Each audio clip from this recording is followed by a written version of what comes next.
Ya, Assalamualaikum warahmatullahi wabarakatuh. Teman-teman sekalian yang dirahmati Allah Subhanahu wa taala. Perjuangan itu selalu dinamis. Ya. Dia tidak bisa linier begitu saja.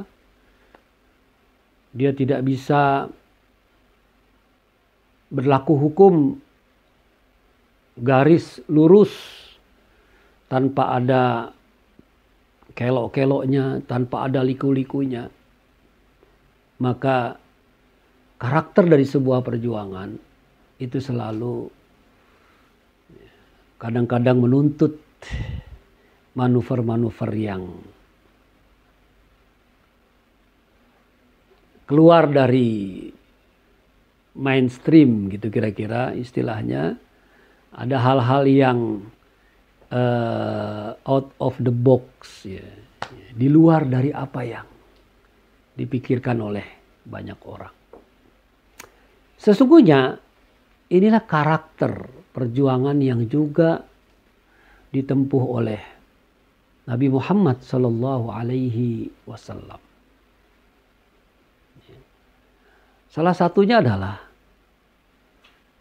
ketika Rasulullah SAW sudah menoreh prestasi yang luar biasa, sudah membuktikan bahwa risalah Islam yang didakwahkannya itu memiliki kekuatan, memiliki power yang tidak bisa dianggap remeh lagi, hatta oleh penguasa-penguasa di Mekah, rezim Quraisy, karena mereka telah merasakan kekalahan dalam peristiwa Badar, peristiwa Uhud, peristiwa Khandaq, semua tidak memperoleh hasil yang memberikan catatan historis kemenangan buat rezim Quraisy di Mekah. Namun kemudian yang kita lihat apakah Rasul SAW setelah itu melakukan agresi kepada mereka? Ternyata tidak. Walaupun statement Rasulullah SAW selesai peristiwa Khandaq dengan tegas beliau mengatakan, ya, Al-ana nagzuhum walan yagzunana. Sekarang kita akan yang menyerang mereka, mereka tidak akan lagi mau menyerang kita. Mereka tidak akan lagi berani untuk menyerang kita. Dan itu statement yang sangat kuat dari Rasulullah SAW. Tapi Rasul tidak jadikan statement itu untuk melakukan aksi penyerangan ke Mekah. Justru yang Rasulullah lakukan setelah peristiwa Khandaq adalah proposal perdamaian, proposal untuk bisa hidup berdampingan antara Madinah dan Mekah. Nah, proposal perdamaian itulah yang kemudian dibawa seiring dengan Rasulullah membawa sekian banyak rombongan untuk niat awalnya menunaikan ibadah umrah. Di samping juga rindu balik ke kampung halaman setelah kurang lebih 6 tahun meninggalkan kampung halamannya di kota Mekah. Namun yang terjadi baru sampai di Hudaybiyah yang memang hanya sekedar tidak jauh lagi sampai ke Mekah. Mereka sudah di border, sudah dihalangi untuk masuk Mekah. Terjadilah di situ perjanjian Hudaybiyah yang bisa jadi dia merupakan pil pahit buat kaum muslimin yang sudah berlelah-lelah capek jalan dari Madinah. Harus balik lagi pulang ke Mekah. Tetap tidak diperbolehkan untuk masuk ke kota Mekah saat itu. Maka Rasulullah pun menuai protes yang cukup hebat dari para sahabat, wabil khusus Umar bin Khattab radhiyallahu an, yang mempertanyakan mengapa sampai mau bersedia melakukan perjanjian perdamaian dengan rezim Quraisy di Mekah.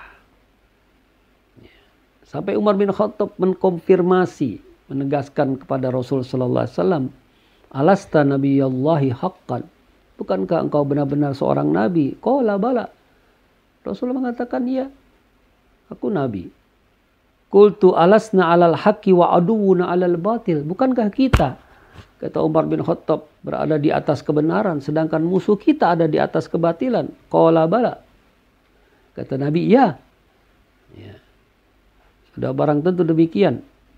Qultu falima nu'tid daniyya fi dinina idzan. Lalu Umar bertanya lagi, kalau begitu mengapa kita mau direndahkan begitu saja terhadap agama kita? Maka Rasul cuma bisa menjawab, memberikan penjelasan kepada Umar bin Khattab, "Inni Rasulullah, sungguhnya aku adalah Rasulullah utusan Allah, walastu u'sihi, aku tidak sama sekali bermaksiat kepada Allah dalam keputusan perdamaian ini. Wa huwa nasiri, dan Allah adalah penolongku." Jadi perjanjian Hudaibiyah adalah sebuah kebijakan, keputusan yang di dalamnya tidak ada unsur kemaksiatan. Ya. Dia hanya satu pendekatan agar dakwah ini bisa lebih kondusif, bisa menemukan jalan bebasnya, bisa memberikan banyak peluang-peluang yang bisa diperoleh untuk kebaikan dan kemaslahatan mustakbal hadhihi dakwah, masa depan dakwah ini yang dibawa oleh Rasul sallallahu alaihi wasallam. Nah, ternyata ketika perjanjian Hudaibiyah terjadi pada tahun 6 Hijriyah, tahun 7 Hijriyah sudah langsung membuahkan hasil. Tiba-tiba beberapa pembesar, para tokoh dari rezim Quraisy di Mekah datang menghadap Nabi dan menyatakan masuk Islam. Di antara mereka adalah yang pertama Amr ibnul As. Amr bin As ini seorang diplomat, ya, yang kita kenang ketika peristiwa hijrah ke Habasyah. Amr bin As ini adalah delegasi yang dikirim oleh Quraisy di Mekah untuk menarik paksa kaum muhajirin yang ada di Habasyah, yang kemudian dia sampaikan narasinya di depan Raja Najasyi untuk menarik paksa kaum muhajirin. Ini Amr bin As. Ya, tiba-tiba mendapatkan hidayah dari Allah di tahun 7 Hijriah, kemudian masuk Islam. Yang kedua Khalid ibnul Walid, ya, panglima, ya, perang yang sangat handal, sangat masyhur, kepiawaiannya, kehebatannya, ahli strategi. Datang di tahun ke-7 setahun setelah Hudaibiyah untuk menyatakan masuk Islam. Dan yang ketiga adalah Utsman bin Tolhah, juru kunci Ka'bah, ya, yang sangat dekat dengan rumah Allah, sebagai orang kepercayaan dari kaum Quraisy untuk memegang kunci Ka'bah. Itu pun datang. Ketiga-tiganya menyatakan masuk Islam di hadapan Rasul sallallahu alaihi wasallam.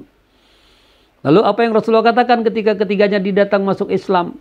Nabi mengatakan begini, laqad alqat ilaina Makkah afladha kabidiha.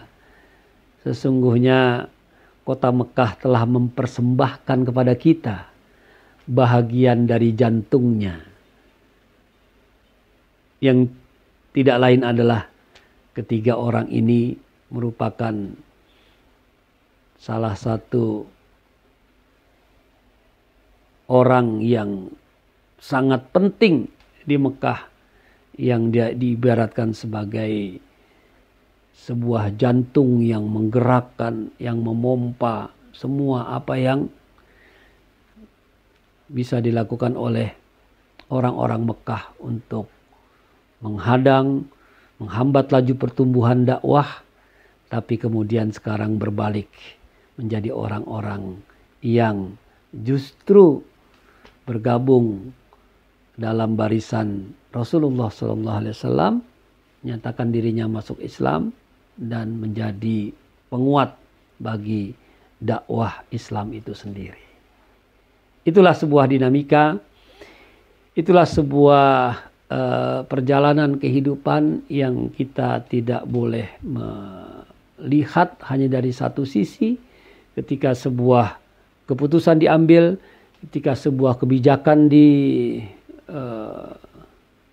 dilakukan, ya, tentu pasti akan ada hikmah di balik kebijakan keputusan yang diambil oleh seseorang dalam melakukan strategi perjuangan kehidupannya dan juga strategi dalam memperjuangkan jalan dakwahnya. Mudah-mudahan bermanfaat. Billahi taufiq wal hidayah wal muwaffiq wallahu muwaffiq ila aqwamit thariq. Assalamualaikum warahmatullahi wabarakatuh.